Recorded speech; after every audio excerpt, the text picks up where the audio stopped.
Hey, what's going on, you guys? My name is the Raptor, and welcome to the Season 8 finale of Who'd Win and Why. And this time we've got the Sinister Six, including Dr. Octopus, Electro, Sandman, Rhino, Kraven, and Mysterio, going up against the Secret Six, including Bane, Deadshot, Killer Frost, Catman, Ragdoll, and Scandal Savage. Now, this battle is actually pretty interesting to me because the vast majority of the characters on both of these teams actually come from previous Who'd Win and Why episodes. For example, every single character on the Sinister Six team that I've put together have been in previous Who'd Win and Why episodes except for the leader, Dr. Octopus. And 4 out of the 6 characters on the Secret Six have been in previous episodes as well. So it's really cool to see all these characters come back. However, now it's time to see how well these characters and teams stack up against one another. And yes, in order for one team to win, every single member on the other team must die. So, who'd win and why? Let's find out. Now, because there are a lot of characters to cover, and I'm going to try to keep this in one video, I'm going to be going over these characters really quickly, so you've been warned. But now it's time to start. Let's start off with Dr. Octopus, the leader of the Sinister Six. Now, Otto Octavius was always arrogant, but it got so much worse after the 4 robotic arms or tentacles that he created physically and mentally bonded to him. He is very gifted and he is a great strategist, but the arms that are attached to him give him all the brawn he needs in a real full-out fight. Each of these arms are 6 feet in length, but they can actually extend to a whopping 25 feet in length. They're strong enough to crush concrete, rip off an enormous steel door, and he can actually split up the focuses between these arms, having them doing completely different things at the same time. His bond with his arms are so good that he actually has limited control over them if and when they get detached from his body. That's insane. In terms of his weaknesses, Dr. Octopus is extremely arrogant and can sometimes overlook the smaller things. And he is also still human, so without his robotic arms, he is still only limited to human capabilities. Still though, as we all know, Dr. Octopus is extremely smart in every sense of the word, and he has 4 robotic arms that can do all the heavy lifting he wants. Now it's time to talk about Electro. Electro can obviously generate and fire electricity, which makes him one of Spider-Man's most deadly enemies in terms of just raw power, and he can even manipulate and steal electricity from other electrical objects. Electro's body is able to generate up to 1,000 volts of electricity per minute. However, his body is able to store up to 100,000 volts of electricity. That's a lot of electricity if you ask me. Electro also has some lesser known abilities. He can manipulate magnetic fields, he can travel through electrical appliances and along electrical lines. He also has the ability to use his electricity to help with his strength and speed, such as being able to lift up to 450 pounds and even fly. In terms of his weaknesses, Electro does definitely have a max in terms of how much electricity he can generate and store safely. There is a point where he can be fatally overcharged, and he is definitely a brawn over brains type of guy. But even if Electro doesn't really like to strategize, his abilities and his sheer power definitely make him a formidable opponent. Now it's time to move on to Sandman. So obviously Sandman has a body that is completely made out of sand, and this makes him basically invulnerable to basic attacks. Obviously there's nothing that can hurt him, but in terms of regular punches, kicks, and even stuff like energy blasts, he can't really be phased much by them. Sandman also has the handy ability to be able to change his size, shape, and density, which can in turn increase his strength and striking power. And my god, when there's a lot of sand around him, you don't even want to know how big this guy can get. Sandman can use his sand body in many different ways. He can use it to form weapons, or extend his sand arms, or even just use sand as a projectile itself. However, what's maybe more impressive is that he can actually make sand clones of himself and operate as multiple configurations, which is pretty cool if you ask me. Obviously, however, Sandman is not without his weaknesses. He has a lot of specific weaknesses, most notably are water, cement, ice, and extreme heat. Even with that, however, this is still a guy that is essentially invulnerable to all basic attacks, and he has complete control over his body, so no matter what, this guy's gonna be pretty dang hard to put down. Now it's time to talk about Rhino. This guy's been permanently bonded to an enormous rhinoceros exoskeleton, and this increases his strength to the point where he can lift up to 80 tons. And despite what you might think, Rhino is actually extremely fast. When he's charging up to his fastest, he's able to run up to 100 miles per hour, and on top of all of that, he is almost completely immune to pain, and once survived an anti-tank missile. Rhino's stamina is also very ridiculous. He's able to go on for hours and hours without seeming to tire whatsoever, and the razor-sharp horns at the top of his head are so sharp that they're able to tear through steel easily. In terms of his main weakness, which I'm sure a lot of you guys already know, Rhino is not bright at all, and generally needs guidance from other supervillains. Lucky for him, it's a team battle this time around. Even with that, however, Rhino's strength, durability, and stamina levels are off off the charts. Once he gets going, there is no stopping him. Now let's talk about Kraven the Hunter. Kraven is strong enough to lift up to 2 tons and can actually throw a full-grown gorilla off of its feet. And he's fast enough to keep up with any jungle animal and even Spider-Man himself. Kraven is also a master of, well, a lot of things. He is an expert hunter, marksman, and fighter, and he was even able to create his own fighting style, making him all the more unpredictable. Kraven also has a number of weapons at his disposal, including knives, whips, guns, poison darts, and more. However, this easily transitions into one of his biggest weaknesses. Kraven doesn't always decide to use his weapons in combat, as he likes to fight with honor, and even when he does decide to use his weapons, he will more so choose a weapon that is more like what his opponent is using in order to keep the fight as fair as possible. However, even with his odd weapons choices, I wouldn't want to mess with a guy that can take on literally any animal that comes out of the jungle. Now let's move on to Mysterio, the last member of the Sinister Six. Mysterio is obviously a master illusionist and can even create illusions that Spider-Man himself can't figure out,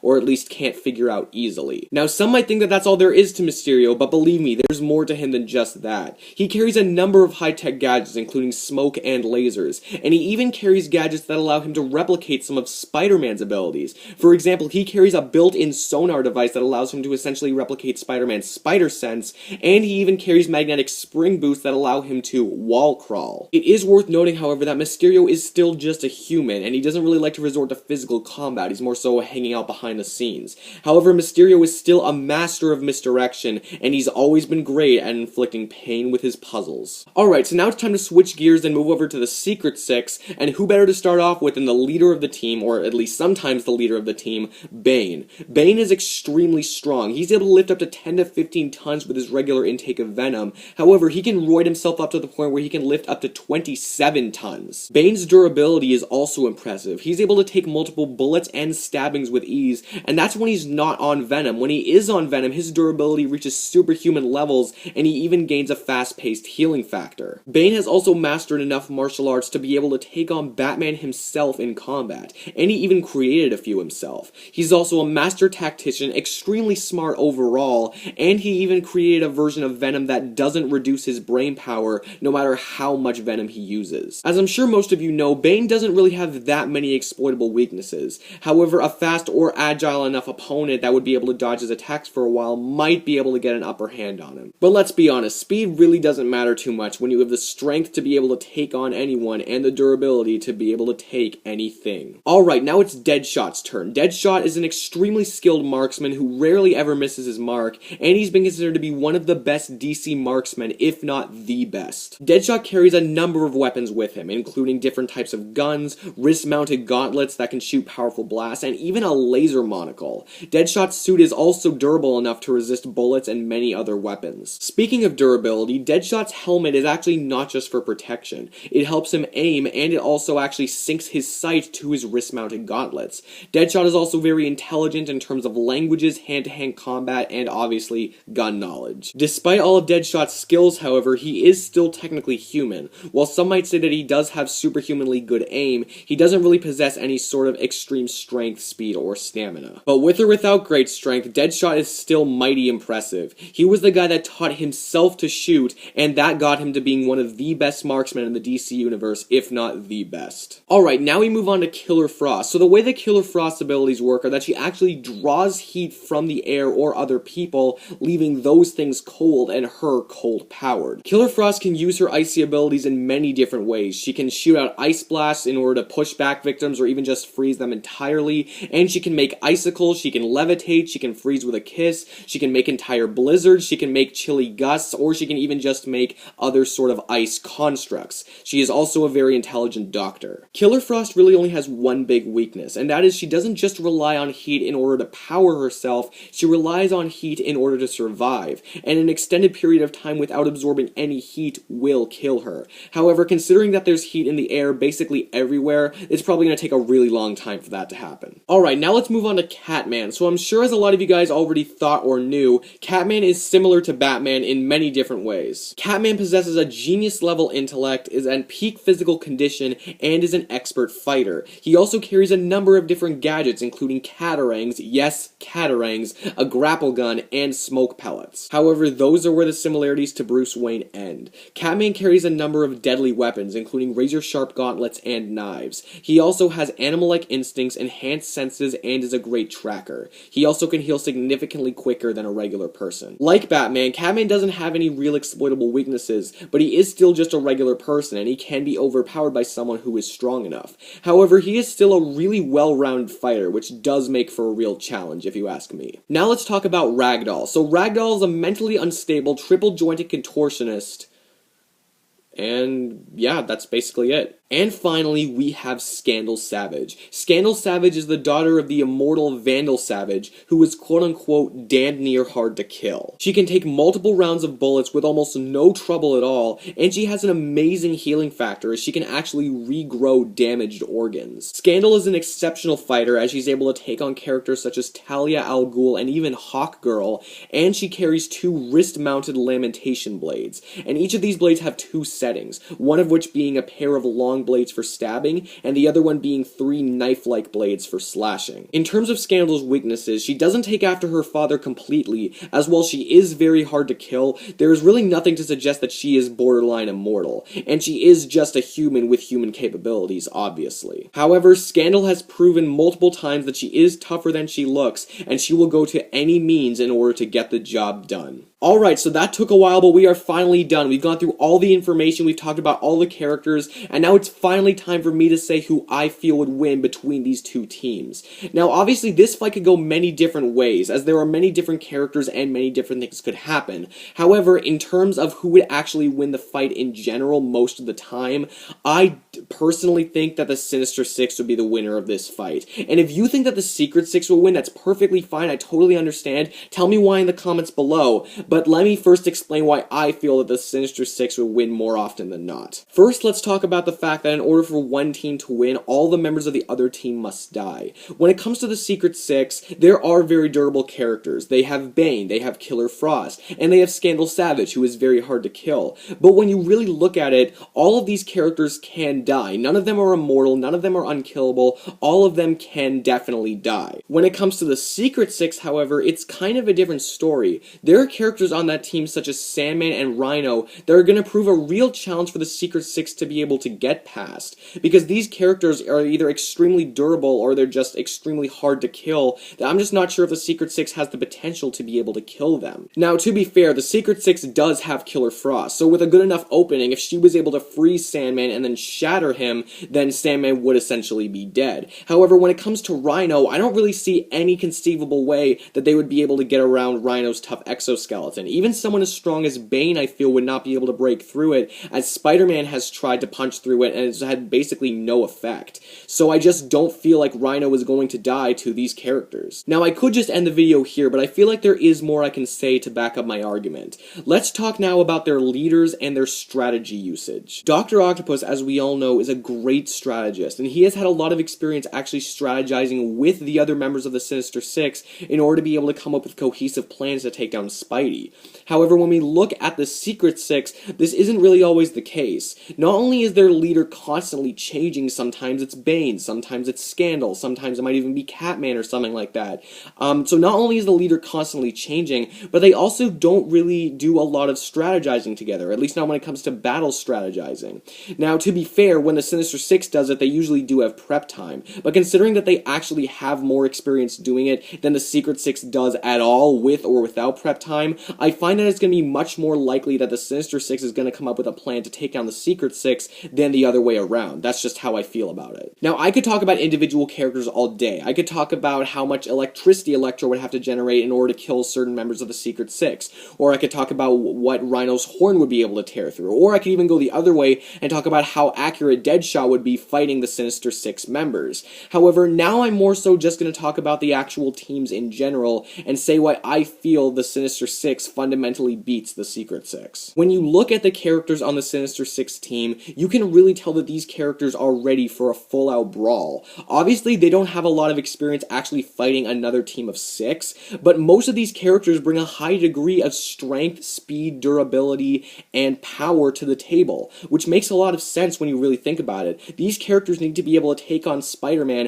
whether they're fighting by themselves or whether they're fighting as part of a team. They need to have that strength strength, speed, and durability to be able to keep up with Spider-Man. Even if it's not to the same point as Spider-Man, they need to be strong, fast, and durable because that's who they're fighting, with or without the aid of their team. When you look at the Secret Six, however, you don't really get that same kind of vibe. Now, I'm not saying that the Secret Six has never fought any sort of powerful characters or powerful heroes in the past before, because that's not true. And I'm not saying that they don't have any powerful characters on their team, because that's also not true. But what I am saying is that when you compare them to the Secret Six, or the Sinister Six, the Secret Six just doesn't have the strength, speed, durability, or power overall to be able to keep up, I feel. I mean, for crying out loud, most of the characters on the Secret Six team are more or less just regular people with promising talents. They don't have extreme strength, speed, or durability, and definitely not to the point that the Sinister Six members have. Like, I'm talking characters like Deadshot, Catman, Ragdoll, Scandal Savage. Really, the only real human on the Sinister Six team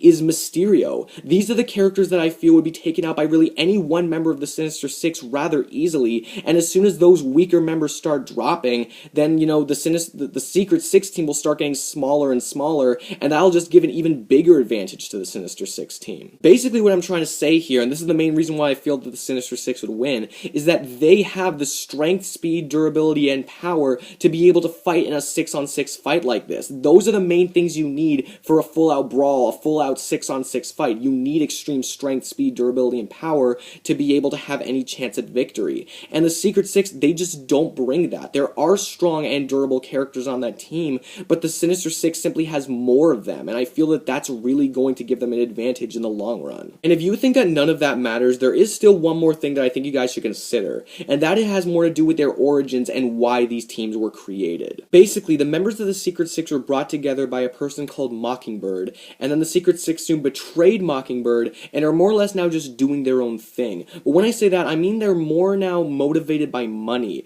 They will take certain jobs if the price is right, and they're really only in the team for the money aspect. Basically, what I'm trying to get at here is that this team was not created in order to be able to take down a certain superhero or to take down a certain superhero team, like a lot of supervillain teams were created to do. And there's not a lot of powerful characters on this team because there doesn't need to be. They don't need a lot of powerful characters because they're not doing a lot of actual physical fighting. They more so need intelligent characters or really good fighters, but not necessarily powerful characters. And consequently, the Secret Six doesn't have a lot of experience actually taking on intense physical characters. When you look at the Sinister Six, however, you know that it's a completely different story. This team was created through and through in order to be able to take down Spider-Man, and because they need to be able to take down Spider-Man, or they need to be able to challenge him, they need characters that are very tough, very strong, very powerful, very durable, and very fast. And that's why there are a lot of those characters on the Sinister Six team. And there are many times where Spider-Man actually needs a lot of prep time, or he needs to call in extra help because the Sinister Six is causing him the trouble that they're really trying to cause him. So they're not always doing a bad job at what they're doing. They're using their strength, speed, durability, and power to good use. So overall, both of these teams are very deadly and very skilled in their own ways, but when you really look at the characters on the teams and the teams in general, you can tell that only one of these teams will be really ready for a 6-on-6 fight like this. I feel that the Sinister Six would have a much better chance of coming up with a cohesive plan in order to actually take down the Secret Six than the other way around, and there are just characters on the Sinister Six team that I feel would be almost impossible, if not impossible, for the Secret Six to be able to kill. And while I would probably say that the Secret Six has the fighting skill or fighting ability advantage, I think that the overwhelming strength, speed, durability, and power that the Sinister Six members bring to the team, as well as the overall experience that the team has, will ultimately be the Secret Six's undoing. So, in my opinion, the winner is the Sinister Six. So guys, thank you all so much for watching this video. I really do appreciate it. We finally finished Season 8, and it feels so good. I know that it took a really long time for this video to come out, as well as some other Season 8 videos, and I'm really sorry about that. But I've personally really enjoyed this season. I've enjoyed making every single one of these episodes, no matter how long it took, and even with the delayed releases, I really hope you guys enjoyed these too. I know I did, so I really hope you guys enjoyed watching them. In terms of Season 9, I've almost finished finalizing finalizing the order slash schedule, not in terms of the video, but in terms of what battles I'm actually going to use. In terms of the actual schedule video, I'm not sure when that's going to come out, hopefully sooner rather than later, but we'll see. And just be warned, there are going to be a lot of wacky or crazy fights in Season 9, so be prepared for that. I'm really excited for it, but you know, it feels so good to finally be finished Season 8, even though I enjoyed it. It feels like it took so long to do, and I hope you guys have enjoyed it as well. And as always, if you enjoyed this video, please give this video a huge like. I always appreciate the likes. Comment down below what you thought of it, what you thought of the video, what you thought of my analyses on the characters and the teams. If you feel that the Secret Six would beat the Sinister Six, please tell me why in the comments below. I would really like to hear it because this is all just my opinion. And if you guys could subscribe to my channel, that'd be so great. That would really help my channel out. I try to make these as often as I possibly can, which is really rather difficult because of school, but I still try to do it because I still love doing it. I hope you guys love watching them as well. Again, Season 9, hopefully it'll start sooner rather than later, but we'll see. But your view is plenty of contribution anyway, so thank you guys so much for watching. I really do appreciate it. And I will see all of you again when Season 9 starts. So, see you later and have a good night. Peace out.